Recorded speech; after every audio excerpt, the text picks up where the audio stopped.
Guys, and welcome back to this channel. In this video I'll be showing you guys how you can create a circle gradient on Canva. So here I'm just going to change the color of the background. You don't have to, but I'm going to.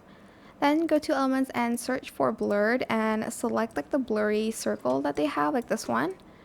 And you can change the color because you can't see this one obviously. For instance, like this pink one, and just place it in the center.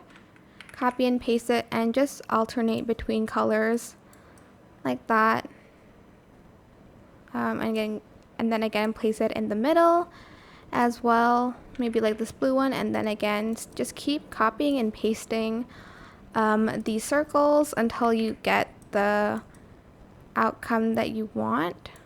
Let's just select this pink again, I guess. And then once you're done, just go and add in your text. You can add in like gradient text, or like something like this. I'm just going to add this in, and that is it. I hope this tutorial was helpful for you guys. Don't forget to like, comment, share, and also subscribe to this channel if you haven't done that already. If you have any more questions, just leave it in the comment section down below. I will try my best to answer them all for you guys. And if you found this video helpful, please click the thanks button above the description box down below. Thank you so much for watching. Goodbye.